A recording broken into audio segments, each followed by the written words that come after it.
Bonjour, nous voilà réunis pour un petit atelier d'aquarelle wet on wet, humide sur humide.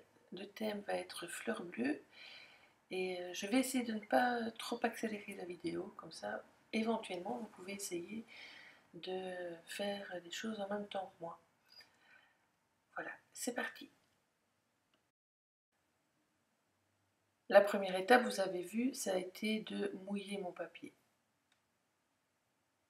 Ensuite, j'avais cherché un document juste pour m'inspirer. Je voulais absolument pas faire quelque chose de très ressemblant. J'étais même partie avec l'idée de travailler ces fleurs plutôt de manière très abstraite. Donc sur le papier très mouillé, hein, vous voyez qu'il est très humide, je viens placer le lavande et le turquoise sans trop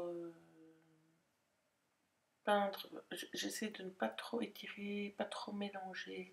Je pose le pigment sur le papier et puis je laisse l'eau agir. Je laisse faire l'eau pour diffuser les pigments comme elle veut, sans essayer de trop moi-même diriger là où je veux plus ou moins de pigments. Je viens maintenant placer mes tons sombres, toujours par rapport à mon image de référence. Je place plus ou moins là où je vois que c'est sombre sur l'image, je viens placer. Alors c'est un mélange de sugilite et de noir pour le moment. Je vais très vite aller ajouter dans ce mélange du vert apatite pour suggérer le feuillage.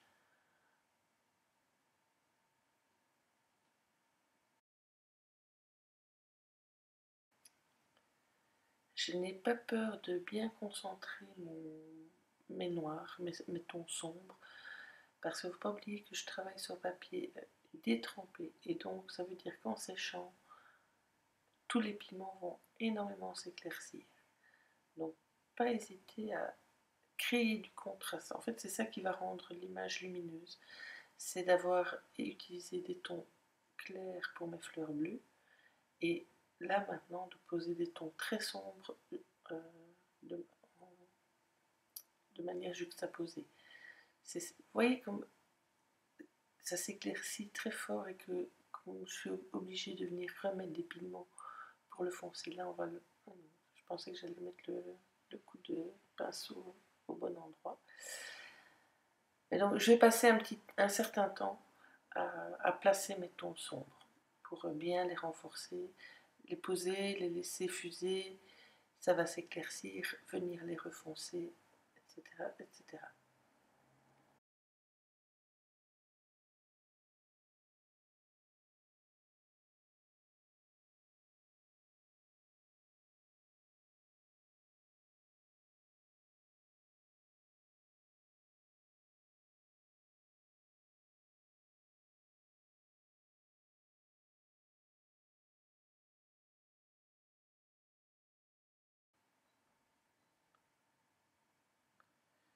Donc je vais venir placer maintenant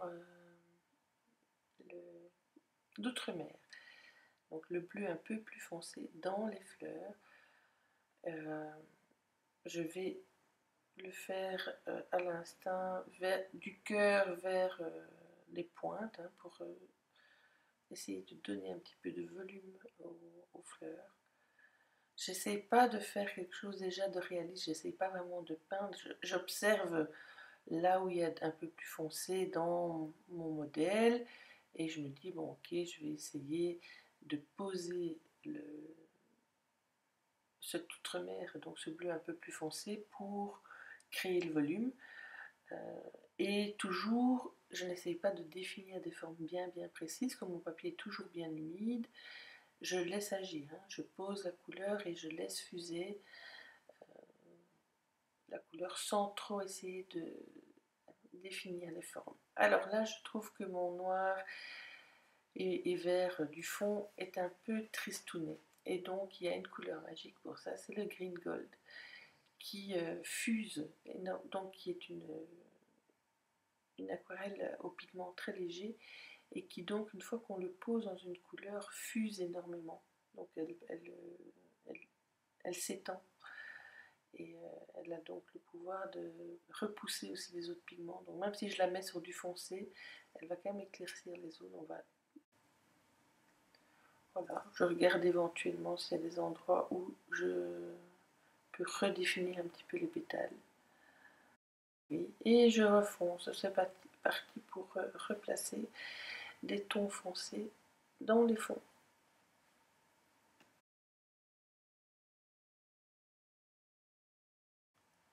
Alors là, dans le bas de l'image, visiblement, j'ai envie de flouter. Je trouve que les zones pétales sont un peu trop nettes là dans le fond. Et donc, ce que je fais, c'est que j'ai pris de la couleur foncée. Je suis passée un petit peu de manière très légère sur tout. Je laisse fuser et je vais aussi laisser tomber quelques gouttes de médium de granulation. Alors, pourquoi mettre du médium de granulation? C'est un choix esthétique. J'espère qu'en faisant ça, les couleurs que j'ai choisies, qui sont déjà des couleurs qui granulent, vont granuler encore plus. On aime ou on n'aime pas la granulation, moi j'aime bien, donc j'insiste. Alors, je suis repartie avec des tons très foncés et donc je viens encore et encore les placer.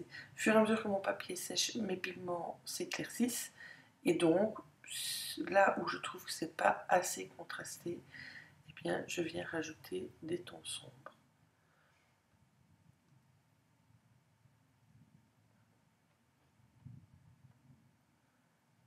Quand j'incline ma feuille comme ça, c'est que je veux faire migrer un petit peu les pigments, les faire bouger sur ma feuille.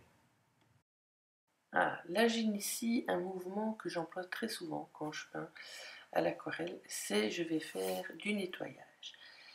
Il y a des endroits où j'ai mis trop de noir et des endroits où j'aimerais éclaircir ou recréer des pétales.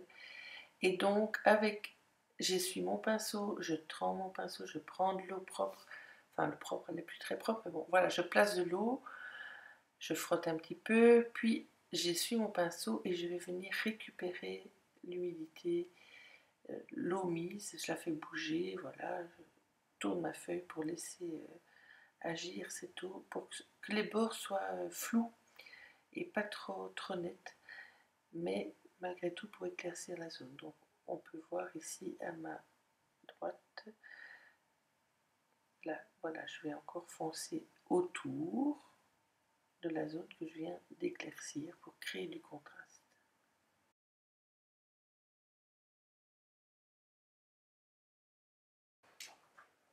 Le lunar black que j'emploie, le noir lunar black, en fait, il a l'avantage d'être noir, oui, mais très transparent. Et donc ça permet de foncer une zone sans retirer la couleur, sans que tout soit noir en fait. Alors là de nouveau, je veux créer de la lumière, je veux créer un plus grand contraste et donc je vais pratiquer du retrait. Et donc même chose que ce que j'ai expliqué tout à l'heure, j'essuie mon pinceau propre et je viens absorber les pigments. Alors comme ma feuille est encore un peu humide, j'ai pas besoin de vraiment remouiller. J'ai juste bien besoin de chaque fois nettoyer mon pinceau entre chaque retrait. Si on ne nettoie pas son pinceau entre chaque retrait, le problème c'est que les pigments qu'on a retirés d'un côté, eh bien, on va les redéposer de l'autre. Et il y a quelques mouvements où je n'ai pas nettoyé mon pinceau entre chaque mouvement. Là je rajoute un petit peu d'eau parce que je trouve que ça ne repart pas assez. Donc en rajoutant de l'eau, en laissant agir et puis en épongeant. Vous voyez, j'insiste avec le pinceau pour absorber les pigments. Voilà, là j'ai pas essuyé mon pinceau entre deux mouvements et donc les pigments que j'ai retirés, je les redépose sur ma feuille.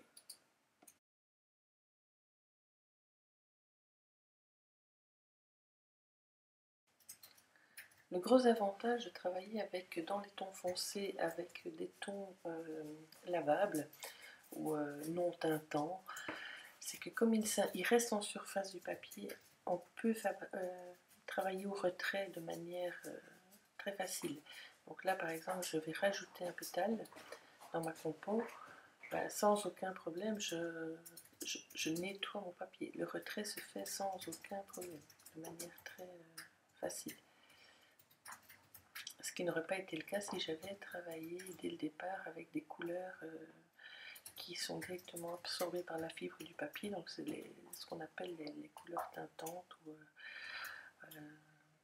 staining en anglais, je pense. Alors là, je vais faire quelque chose, parce qu'à mon avis, quand même, mon papier, maintenant, il a quand même commence un peu à sécher. Je trouve la zone un peu trop nette par rapport à tout le reste qui est dans le flou, et donc je vais carrément avec mon vaporisateur ajouter de l'eau, et ensuite éponger pour créer un petit cœur de fleurs plus clair au-dessus, et que je vais foncer dans le bas pour lui donner du relief. C'était osé, j'aurais pu très bien à ce moment-là avoir plein d'auréoles. J'ai la chance, ce papier c'est du laine aquarelle satiné, il est relativement tolérant aux auréoles. Alors ici je viens remarquer l'autre centre de fleurs. De nouveau je dépose le pigment foncé au cœur et puis je tire quelques lignes. Je ne sais pas si vous pouvez le voir, mais on voit que directement mes lignes, elles diffusent en fait. Et donc avec un autre pinceau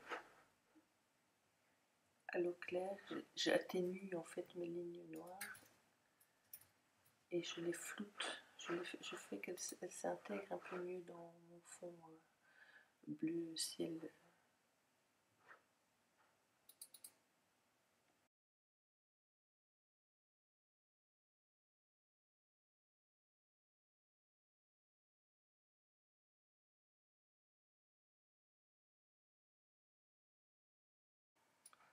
Voilà, maintenant que j'ai bien nettoyé la zone, en fait, je vais simplement venir remettre, pas partout, hein, juste là où je veux que ce soit, où j'ai envie de donner l'impression que le pétale se courbe, je vais remettre un petit peu de pigment turquoise. De nouveau, je pose le pigment et je le laisse voyager dans l'eau. Je peux bouger mon papier pour l'aider à migrer. Et je vois que je vais recommencer à faire un nettoyage là-bas dans le bas. Vous allez pouvoir remarquer en fait que cette zone-là en bas, elle me cause beaucoup de soucis. Au fur et à mesure, j'essaye de la rectifier, de la changer jusqu'au bout. Je vais y chipoter parce qu'il y a des choses qui ne me plaisent pas et donc j'essaie de l'équilibrer comme je peux.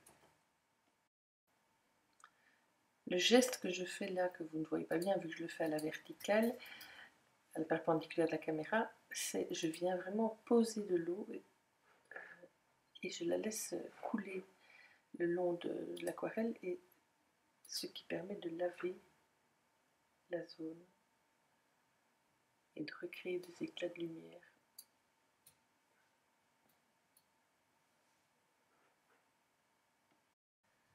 Ne pas hésiter de prendre des temps de pause et d'observation de votre toile, parce que progressivement vous allez pouvoir découvrir les endroits où il manque de contraste et où il y en a assez. Alors, ce que je fais là, c'est j'utilise mon lavande. La couleur lavande, elle possède, je pense, un petit peu de blanc dedans.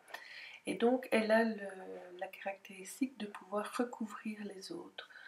Elle ne chasse pas vraiment les pigments, mais elle se met au-dessus et elle prend le dessus. La seule chose, c'est que quelquefois, au lieu d'être vraiment lavande, en se mélangeant avec le pigment du dessous, elle devient un peu grise. C'est ce qui se passe là au-dessus. Et donc, je vais y remédier. Hein. Là, j'avais envie de faire toutes des petites fleurs bleues, et en fait, en bout de compte, je fais une grosse tache grise. Et donc, je vais retravailler la zone jusqu'au moment où je vais obtenir l'effet voulu. Alors, première opération, j'ai ouvert mon petit pot d'encre blanche. Et voilà, je l'humidifie un tout petit peu parce qu'elle est un petit peu épaisse à mon goût. Et je vais venir poser des dots, des petits points.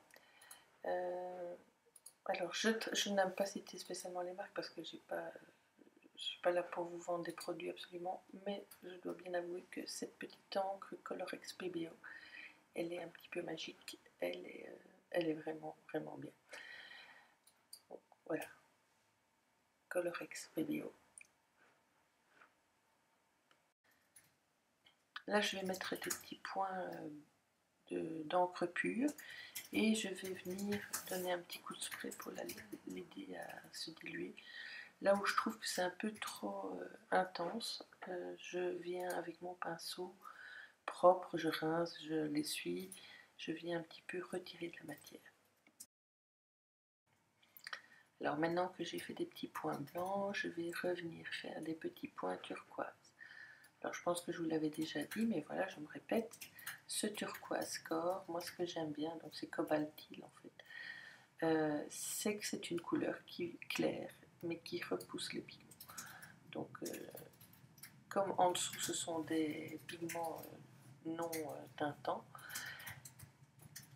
eh bien le turquoise prend sa place. Alors, donc moi quand je fais comme ça, je veux que ce soit des petites fleurs, un genre de grappe de petites fleurs, eh bien je travaille avec 3 teintes, le blanc pour les éclats de lumière, une teinte claire pour les tons moyens, le cobaltile, et j'emploie mon outre-mer pour les zones foncées.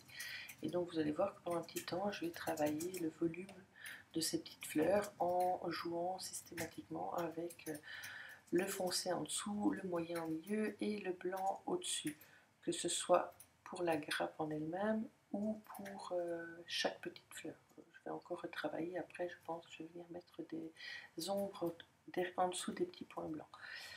Là, je profite pour travailler un peu le cœur de ma fleur. De nouveau, même chose, je fonce autour de mon cœur et je dilue les pétales vers le haut. Petit conseil, quand vous venez comme ça, à ce stade-ci, rajouter des points foncés, si vous voulez qu'il ne... si vous ne voulez pas qu'il parte et qu'il se dilue dans le fond qui est encore humide, c'est le mélange que vous prenez ne doit pas contenir trop d'eau. La pâte doit être assez épaisse. Ou sinon, si vous mettez beaucoup d'eau, tout va fuser encore. Alors que si vous prenez de la pâte un peu plus épaisse, l'aquarelle de manière un peu moins diluée, elle reste plus en place. Alors là, vous pouvez observer que je continue à foncer les zones noires, enfin les zones sombres.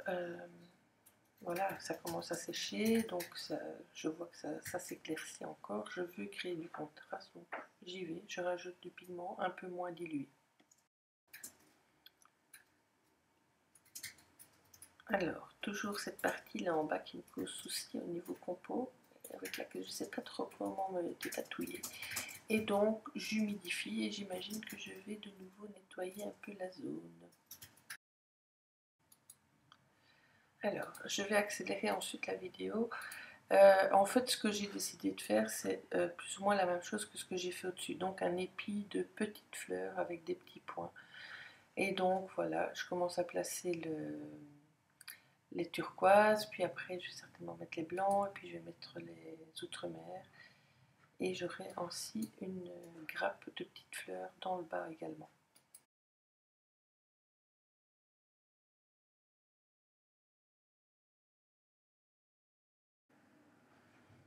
En faisant ce choix de placer une deuxième grappe de petites fleurs, au niveau de la compo, en fait, ce qui me dérangeait depuis le début va être rectifié. Je vais travailler une grande diagonale, en fait. Je vais donner une impulsion diagonale à ma toile, à mon dessin, ce qui va m'arranger. Mais je continue à chipoter. Comme vous pouvez le voir, il y a quand même des choses. Voilà, il y avait une tache noire là qui me dérangeait, qui ne me permettait pas de faire ce que je voulais. Et donc, j'essaie de la nettoyer. Alors là, le problème, c'est que j'essaie de la nettoyer sans prendre la peine d'aller changer mon pot d'eau. Vous voyez la couleur de mon pot d'eau? Vous voulez quelque chose, un exemple à ne pas faire? Eh bien, le voilà. Le pot d'eau, on essaie d'en avoir un peu plus propre pour travailler. Donc, sincèrement, si l'eau est dans cet état, ça vaut vraiment la peine d'aller le vider et reprendre de l'eau claire.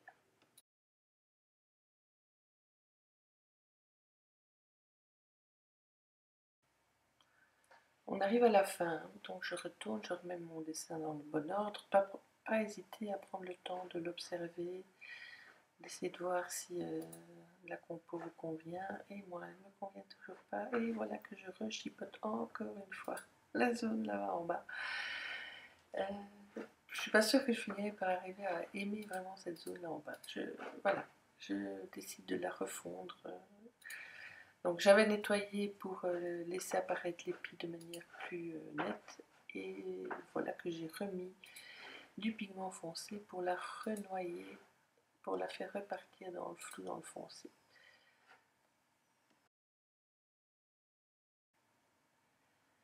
Alors, quand on fait du retrait, il y a deux manières de le faire. Soit on attend que le papier est déjà un petit peu séché et on va arriver à faire des retraits de manière assez précise avec des bords très nets. Ici, je travaille dans le mouillé, je remets des petites gouttes d'eau et puis j'absorbe. Mais comme la zone est mouillée, à chaque fois, le pigment fuse à nouveau. Et donc, ce qui permet en fait de faire du retrait avec des bords très très flous, très très diffus. Moi, ça me plaît bien. Voilà, on arrive à la fin. Et voilà le travail fini. J'espère que ça vous aura plu et je vous dis à la prochaine fois. Bye bye.